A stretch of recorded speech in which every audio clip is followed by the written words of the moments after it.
Philippe-Henri Dutheil, bonjour. Bonjour. Bienvenue sur le Forum des associations et des fondations. Est-ce que vous pouvez vous présenter Bien sûr, rapidement? je suis donc Philippe-Henri Dutheil, avocat associé au cabinet EY, et j'ai en charge l'ensemble du secteur de l'économie sociale et solidaire.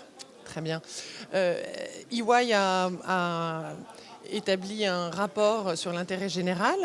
Est-ce que vous pouvez nous dire de quoi aujourd'hui parle-t-on quand on parle d'intérêt général? Oui, alors vous faites référence au panorama des fondations et des fonds de dotation qui vient de sortir il y a quelques jours, et on s'est interrogé cette année sur le fait d'arriver à concilier l'évaluation et l'intérêt général. Alors ce qui est intéressant, c'est en effet de se poser la question aujourd'hui de l'intérêt général, dont je rappelle que c'est l'ADN même du secteur de l'économie sociale et solidaire. Pas d'intérêt général, pas d'association, pas de fonds de dotation, pas de fondation. L'intérêt général est ce qui conduit les associations ou les fondations à être aujourd'hui acteurs majeurs dans notre société.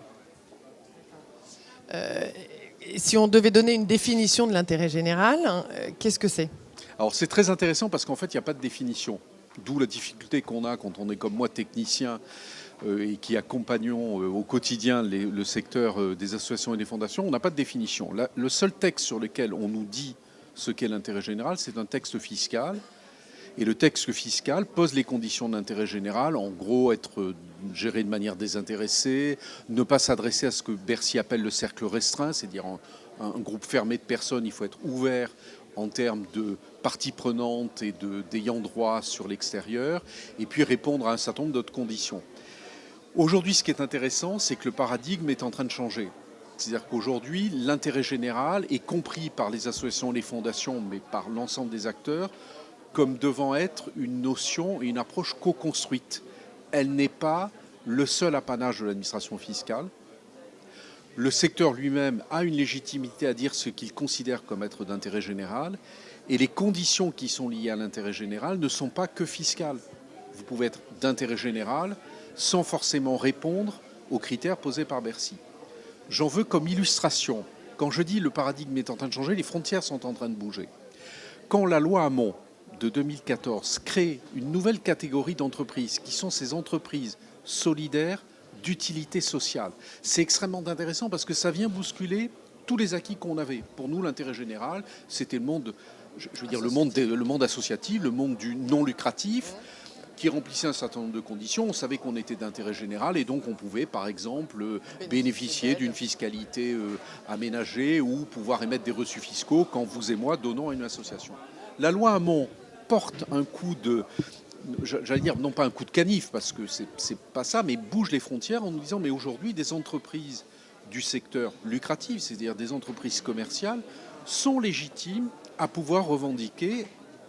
Le texte dit l'utilité sociale, mais finalement, il n'y a pas beaucoup de différence entre utilité sociale et d'intérêt général, et vient nous dire, ben aujourd'hui, on trace une frontière qui n'est pas celle que l'on gère, pour moi qui suis dans le secteur depuis 40 ans, que sont les prérequis qu'on a depuis 40 ans.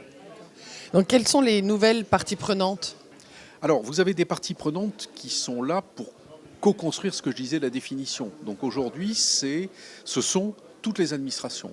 Ce qui est intéressant, c'est de voir qu'au fil des années, toutes les administrations centrales, tous les ministères de tutelle du secteur associatif se sont sentis légitimes pour dire, ben voilà ce que je considère comme étant d'intérêt général.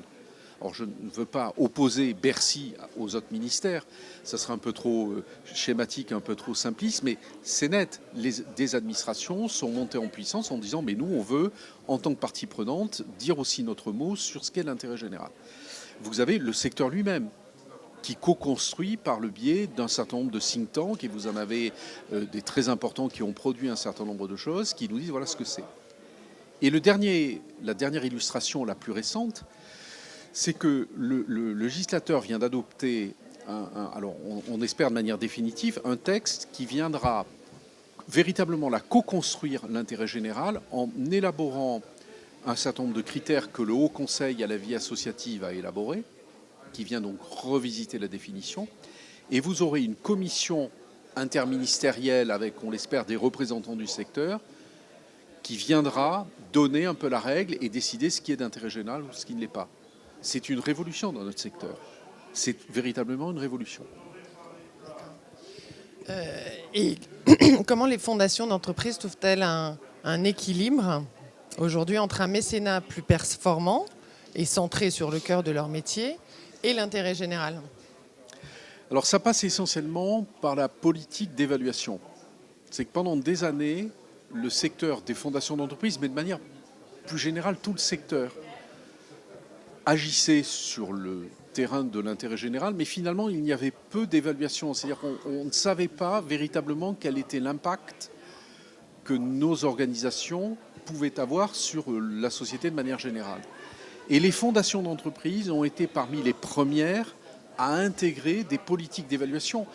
Pourquoi les premières? Parce que dans le monde de l'entreprise, l'évaluation et la responsabilité sociétale de l'entreprise est quelque chose de très intégré. Alors dans le secteur associatif, bien évidemment, mais le secteur associatif ne possédait pas ces outils. Et ces outils, en fait, ont été pris dans le secteur commercial, notamment les outils d'évaluation, ont été transposés en étant adaptés au secteur de l'économie sociale et solidaire, de l'intérêt général et du non lucratif, pour dire voilà, mon intérêt général, je suis capable aujourd'hui de l'évaluer, c'est-à-dire quelque part de le quantifier et pas seulement être dans du déclaratif et dire je suis une fondation ou une association, donc je suis forcément d'intérêt général. Ça ne suffit pas, on n'est plus sur du déclaratif, de principe, il faut prouver. Donc le secteur s'est considérablement professionnalisé et organisé. Mais de manière incroyable, de manière incroyable. Et ce qui est extrêmement gratifiant, c'est que cette professionnalisation n'a pas consisté à simplement transposer des techniques qui viennent du secteur public ou du secteur marchand, mais vraiment une appropriation de toute une série d'outils et de politiques qui sont adaptés aux spécificités du secteur et qui en font quelque chose de totalement unique. D'accord, très bien. Merci beaucoup. Mais je vous en prie. Merci.